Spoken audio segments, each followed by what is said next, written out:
Hello and welcome to the Blue and Gold Hour. Today is a very special episode. We're going to catch up with the 5 head coaches for our spring sports here at Goucher College. Those sports are women's lacrosse, men's lacrosse, women's tennis, men's tennis, and outdoor track and field. Each of them is going to give us a 5 to 7 minute progress report or program update about how they're doing, what looks good, what's exciting, and what to mark on your calendars to come out to Goucher College to watch some games. Thank you and enjoy the show.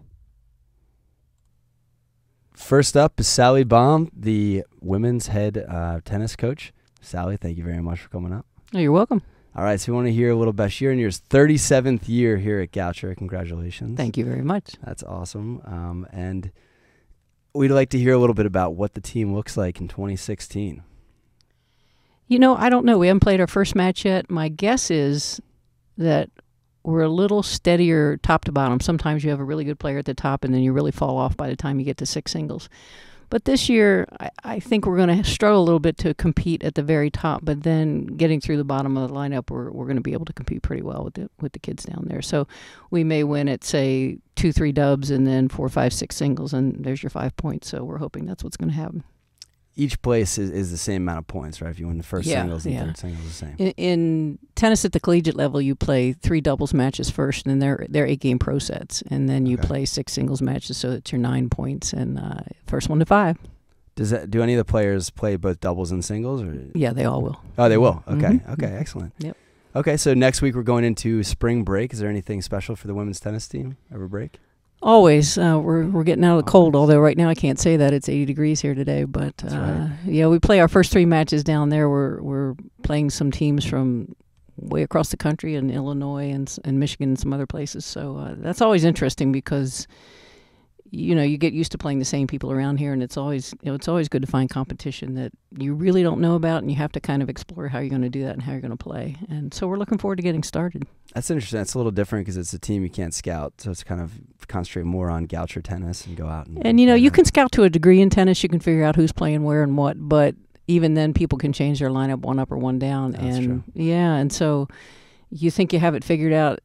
And then again, if players you think are going to be close in terms of a match, 50% of the time one will win and 50% the other will win. So scouting and film, it helps us a little, and it helps to have some reference, say, from players from last year. But it's really more of an open-ended thing with tennis. Interesting. Yeah, I could see that. I could definitely see that. And also people match up so differently that exactly you can only predict so much. That's exactly it. And you said you're going down to Orlando, right? Right. Okay. Is that something? Do you always go to Orlando as a team? No, there's a rotation. The guy in Orlando runs programs in Orlando, Tampa, and Puerto Rico. So that's part of a rotation. And then there's Hilton Head, which is one of the biggest ones that most people go to. And what it is people just organize practice courts and match places for you, and you pay them a fee, and then everybody shows up and plays, and it's kind of cool. That's exciting. That's not, and how many days is the trip? Is it the whole week? We're going Friday to Friday. Yeah. That's excellent. I mean, what a great time for the team to bond. I mean, that's absolutely what happens. And we're a team that we always rent a house and throw them all in there. And, wow. Yeah, we're the little engine that could this year. Only have 7, 2 are abroad, and 2 quit from the fall. So this has to be the little team that could, and they're already tight because they know they have to, and so that's been a really good thing. Team culture is really, really fantastic at this point. So maybe you could say that the little engine that could be the theme of the year. Yeah, I think it is. Pull together now that you say it, yeah, I think it is. That's excellent. Okay. Well, are there any events? I know it's still really early, but are there any events later in the season or big matches that you want to put on the calendar? We'd like everybody to stop by the landmark conference matches. They're always on Saturdays, and the men and women play together side by side, and so there's a lot of tennis to see, and that's usually fun. But I think one thing we always like to do is the Blue and Gold weekend, where alumni show up and everybody plays mixed doubles, and it's a ton of fun because, you know, it can get really serious. All athletic sports at the collegiate level can get really serious. So going out there and having fun with friends and family and people on other teams, it's really a cool event. So we hope people can come to that on April 16th at noon. April 16th. Great. All right, I'll be there. Thank you so much, Sally. You're welcome. Have fun in Orlando, and we'll talk to you soon. Thank you, Kevin. Next up is our track and field head coach, John Caslin. John, thank you very much for being here. Thank you. So, John, how long have you been at Goucher? I've been here 22 years as the cross-country coach, and we started the track and field program 16 years ago.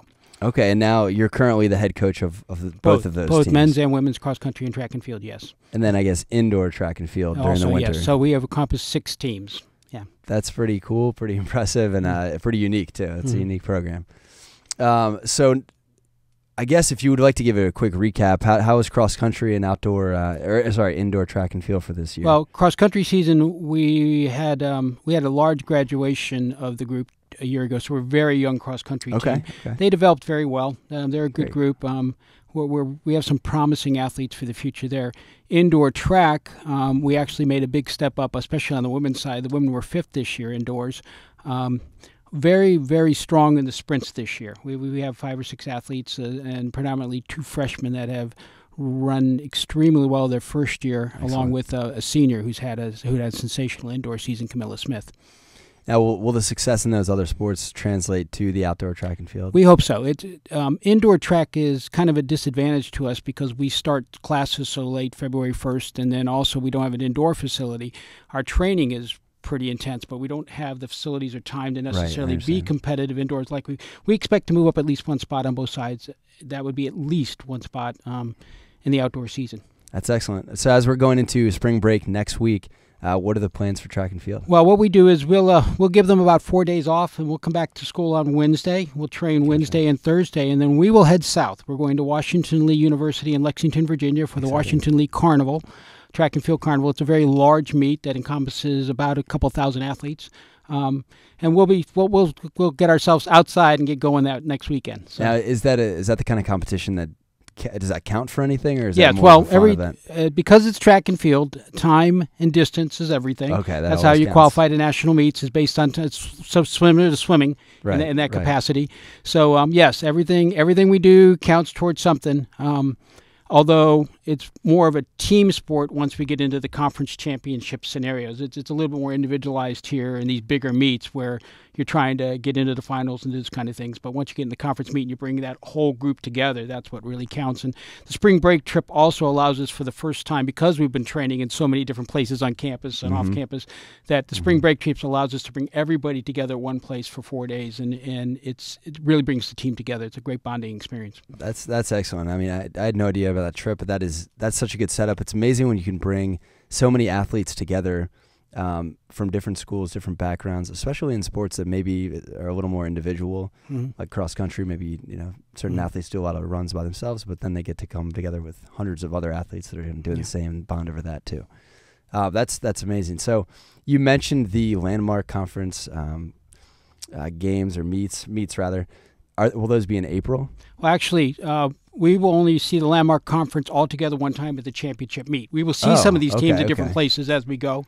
But the one day, it's 2 days, the 2-day weekend, May 7th and 8th, right before exams, we'll be all gathering at Goucher College. Goucher in Pennsylvania. And it will be the 8th. I think it's the 8th annual Landmark Conference Championships. Exciting. 8 years. It's come pretty quickly. Yeah. Very exciting. So, is there a board or an organizing body for that? Well, event? the conference, we have Landmark Conference has its own office with its own commissioner, and they kind of take care of it. But each school, when they host, are responsible for officials and putting it together. But and then the coaches are kind of the governing body over it. Okay. But gotcha. But track and field's track and field. The nice part about it is that because of the internet, you can go onto the Landmark Conference website and see every time in the conference run every week. So that's true. Well, that's really exciting. So are there any competitions that will be held at Goucher College? Yes. You have some fans come out? Yes, the 15th annual Goucher College Track and Field Classic will happen on March 26th, that Saturday. March 26th. It's been a very good meet. We usually have 10 to 12 teams from around the country. We have a lot of teams from come south. They're thinking they're coming south to Maryland at that time of year. And then, but we'll also have a number of Maryland schools: Salisbury, McDaniel, Stevenson, a couple of the community colleges, and then we'll have, as I said, a number of teams from the north come down. It's always been a highly quality meet. You'll see some great performances. The field events will start at 10 o'clock in the morning. The track events will start at noon. And we'll finish up around 5, and it'll be quite a day. That sounds like a great day. So that's Saturday, March 26th. 6th, that's correct. Saturday, March 26th, be at Goucher College for the Track and Field Classic. That's it. Great. Thank you so much, John. Thank you for coming. Next up, we have Ceri Miller with the Women's Lacrosse Program. Ceri, thank you so much for being here today. Oh, you're welcome. All right, so we want to talk a little bit about how the season's going. You're in your 3rd year here at Goucher. So how is you're 2-2 right now? Yep, 2-2. Just started, but how's the season going so far, and maybe even in comparison to the past couple years that you've been here? Yeah, no, 2-2. It's a good start for us because we definitely have a little bit of a stronger schedule this year than in previous years, and we did that to get us ready for a conference opponent. So, tough loss against Marymount, losing 7-6, but keeping in mind that we have really only 5 upperclassmen. We've got a grad student, 2 seniors, 2 juniors, and the rest are freshmen and sophomores. So, it's all about getting the right experience and the right exposure early enough in the season, sort of fixing the mistakes, getting the kinks out, and seeing the success. So that way, once we get into the conference, which is, of course, the most important, we have perfected things and we're ready to take them on. Well, I think that's a really good way to look at it, to test yourself early and see where you're at. So as we go into spring break next week, I already know this answer, but I want to hear it from you. What are the exciting plans for the women's lacrosse team? They're excited about a lot of things. We are playing 2 games. We're playing Babson, Massachusetts College of Liberal Arts while we're down there. We're also going to train. We have a couple practices, some 2-a-days, which will be good for us. I think, of course, being in some nicer weather will be good. We're also going to take some time out to, enjoy ourselves, relax, sort of work on team bonding. We're going to go to Disney World one day, see Blue Man Group. You the see girls. Blue Man Group? We are. We're going to Universal Walk to see Blue Man Group. Okay, so you're flying to Orlando, and then Claremont, I guess, is right outside. Yep, Orlando? Claremont's about 15 minutes outside, so that's where we'll stay. We've rented houses there, and so I think spring break for us has always been really successful and important. In previous years, we've gone to Austin, Texas, North Carolina, so the bonding and the chemistry that has been built while we're there has really helped us moving into conference. So the hope is that the same thing will happen this year, and we'll be successful and win some games and learn some stuff, and then head on back and get ready for conference. And what days will you be down there? You said you're going on Tuesday? No, or Monday. Probably. Well, we leave Sunday. Sunday. We leave Sunday after our game against Randolph-Macon. That's and right. Then, and then Saturday at home, by the way. Yep, Saturday at home, and then leave Sunday, play Tuesday, Thursday while we're down there, and then come back on Saturday. Okay, great. You had a whole week down there. That's awesome. Yeah. So, we'll bring the Gatorade because it is going to be like 88 or 90 degrees. So. Oh, my gosh. And nice and humid. Very nice, exactly. Okay, great. And then, so you mentioned Landmark play, and the Landmark games will really happen in April. Yep. We've got your schedule pulled up. So are there any games you want to really highlight as great games to come out to for our fans to put on the calendar? Yeah, so, I think good games for us in the conference and really ones that we've got to focus on winning would be Scranton, Drew, and Susquehanna. Scranton and Drew are away, so I would say, most important to come out and support would be Susquehanna for sure, because that's one in my 2 years we haven't been able to win, but we've been very, very close. And I do think we are better than in previous years, so that's the hope. And then we are playing Moravian this year on Blue and Gold weekend, although not in the conference yet. They will be next year, so that'll be a good test to see, what's coming into the conference. So that would, of course, and especially being Blue and Gold weekend, would be another good one to come out to. So I would say those 2 Saturday home games would be great. Okay, that's great. And so Moravian is Saturday the 16th of April. Susquehanna is the following Saturday, the 23rd. That's great. Those are 2 great ones to highlight, and we as a men's lacrosse team can definitely show our support. Perfect. So last question, is there a theme to the season this year? Yeah, so our theme this year is all in, and that is taking a couple different things into account. Just everyone going all in for one more season. I won't be here next year, and neither will Kristen. She's graduating from grad school. So, just both of us, one last year. So let's go all in, give it what we have, and, hopefully see the success in the conference play. Very cool. Well, thank you very much. Hopefully we'll get to catch up later in the season. Absolutely. Thanks so much. Next up is Brendan Kincaid, the head coach for the Goucher men's tennis team. Brendan, thank you very much for being here. Thanks, Kev. All right, so we want to hear a little bit about the team this season, how you guys have been doing, and kind of some expectations. Yeah, so we just got our spring season started a couple weeks ago with out-of-conference play. We went down to Salisbury University. Actually went down there and took a loss, but it was a good experience. Got a chance to play a regionally ranked team, so they're top 10 in the Atlantic South, which puts them about top 40 in the country. So it's always good to kind of see early on where kind of the bar is, where we want to get to, and also see what we need to work on against top quality competition. So it's always nice to get that early in the season. It's a tough thing because you gotta be playing at a high level right away, but it also kind of sets the bar high for getting ourselves ready, and also too with a loss, how do we rebound, how do we come back and play the next match. And then we played Shenandoah on Tuesday, another out of conference ODAC team. And I thought we did a good job of, taking care of business. We won pretty handily. We went out and did what we needed to do. So, we've had some good things, some not so good things early on in the year, but we're trying to build on both of those going into spring break. Very good. So you're 1-1 right now. Looks like there's a match on Saturday in Bel Air, and then you really get into spring break play. So what are the plans for spring break for men's tennis? Yeah. So. We go from having a couple matches in the fall, and then we did pretty well in the fall, and then we had a couple matches early on in the spring, and we really go from practicing a lot and not having a ton of matches to now we just get almost overloaded into match play. So, like you were saying, we go down to Bel Air, we play St. Mary's, and we actually play Hartford Community College, which is not on the schedule, but they're a top 5 community JUCO team. So gotcha. They have a lot of really top quality players, and it's really good for us. Again, another opportunity to get some high level competition. So we'll get 2 matches there. We'll take an off day, and then we'll have one more practice before we head down to Hilton Head, South Carolina, and we actually play Bridgewater on the way down. And then we'll have 3 matches down in Hilton Head, back to back to back. So we actually have 4 days straight of matches. So it's going to be pretty rigorous, but that's the reason why we put guys through the out of season workouts, and that's why we work pretty hard getting our bodies ready in February to push ourselves in March. And that's a lot of experience before going into landmark play, also. So just raise that level of comfort for each of the guys, on the court. Yeah, and I think the level that we're playing, level of competition we're playing down in Hilton Head, is really going to get us ready for our in-conference schedule. So I think some of our toughest matches that we're going to play is actually our out-of-conference matches.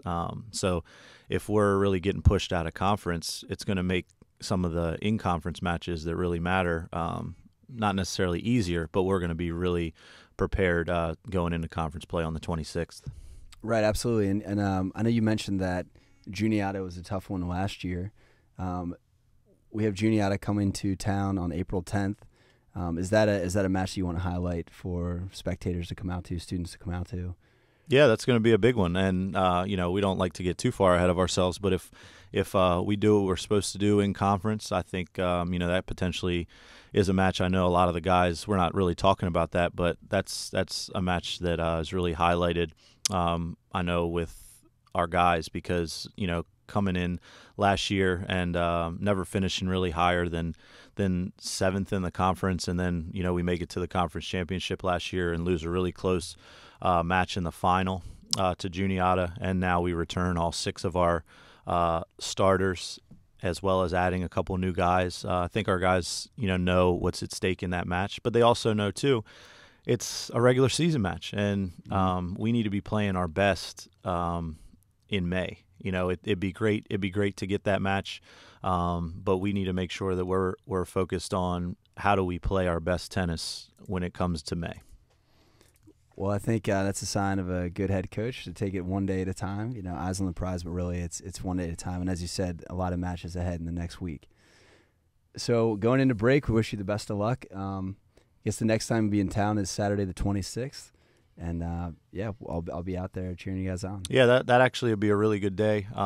Too, we have 3 matches that day. So we'll be out there all day grinding it out. So from 9 o'clock to probably 6 o'clock p.m. So that's going to be a good opportunity. We play 1 conference match, and then we have 2 out of conference. We play Stevenson, which is real close in Baltimore, and then Rutgers Camden we play in the afternoon. And so that's going to be a really good opportunity, I think, to get all our guys an opportunity to play.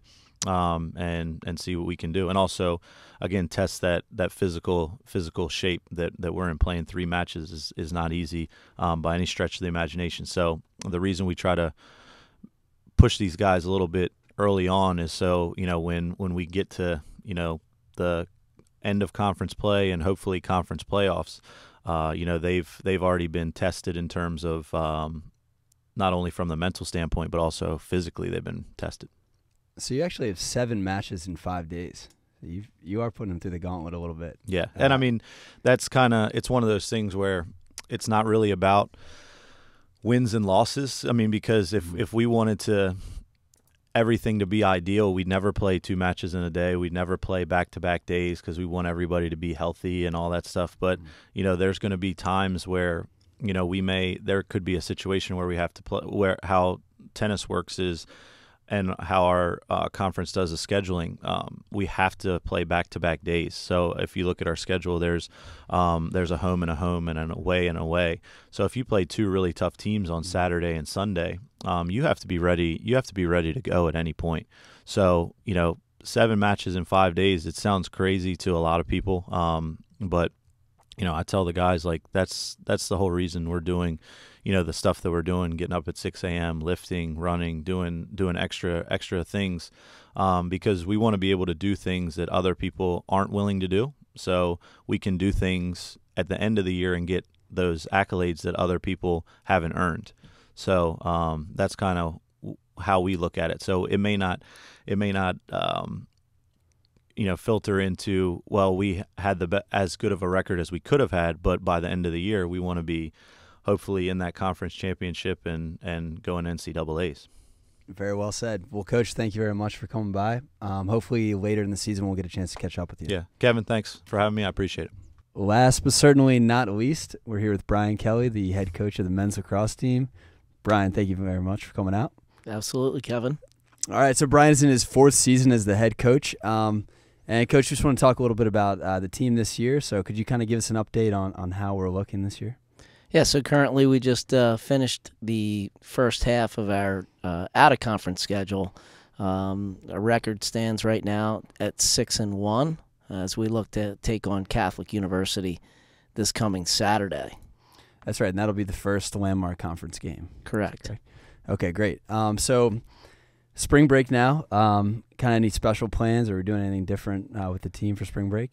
No, spring break for us is a time to prepare for the upcoming conference play, to really focus in on making our team as great as we possibly can heading into our first conference game. So we try and limit distractions by staying on campus. Everybody else is gone, so it's a great time for our guys to be here and focused on lacrosse and not have to worry about academics, etc. Right. Well, I think one real good thing about that has been they've gotten to eat more meals together, most of their meals together. Last night they were going to the movies together, get a couple extra practices in. So a little bit extra kind of team bonding time. And as you said, without distractions, which is kind of a special time. Yeah, absolutely. It's it's a great time for these guys to, again, be at home in their surroundings, and be comfortable with each other without, again, any distractions, other students, academics, any other polls, that usually divert their attention throughout the week, and a chance to kind of refresh as a team and grow together, through the daily meals that we go to after practices in the morning, and then we come back together in the afternoon for an opportunity for skill work, for them to get better individually, and then shortly thereafter, we go out to dinner together. So it's a lot of time together as a team, and then as you mentioned, they took advantage of extra time to go to the movies together, etc. I think we're getting to be pretty well known around Towson this week. Yes, making a big presence, going to different restaurants. So is there a certain theme to the season or saying this season? Well, I mean the ultimately early in the year, one of our senior captains, Andrew Foster, had an idea of Master Yoda, do or do not. There is no try. So that really kind of took on a life of its own, and from that, as you look at do or do not, the do part of it is, each and every day we have an opportunity to do something, academically, athletically, and as we come together as a team, those opportunities for us are practice time, and then the few opportunities we get are game days. And so you go through all this hard work, to be a student athlete in the classroom, lifting weights in the off season, all those things rolled up into one. You get these opportunities to come together on a game day, and there's very few of them. So we've kind of taken that do, and we've added in, fly around, make plays, and have fun, and that's something we want to do. Fly around, make plays, and have fun each and every opportunity we have the chance to do so. That's well said. And I guess really just to wrap it up then, are there any certain contests that you want to highlight for fans to come out to? Well, we have several remaining home conference lacrosse games, as well as a Tuesday night, March 22nd at 7 o'clock. We play an out-of-conference opponent on Belden Field. Right. So, any home games we'd love to see. We'd love to see any rowdy rodents out there. Right. Rabid gophers. Whatever we're calling them this particular week. We'd love to have as much support as we can get. We are going to, later in the season on April 16th, which is Blue and Gold weekend. There'll be a lot going on campus as it is, but in addition to the normal festivities, we're going to take part with our women's lacrosse team, in a game to kind of support the One Love Foundation. So there'll be some focus around, relationship violence, et cetera, that we think is important, and we want to support that worthy cause, through our actions on the field and what we're doing to help kind of raise awareness, off the field. Excellent. Well, Coach, thank you very much for coming in today. Hopefully we'll catch up a little bit later in the season. Sounds good. Thanks, Kevin.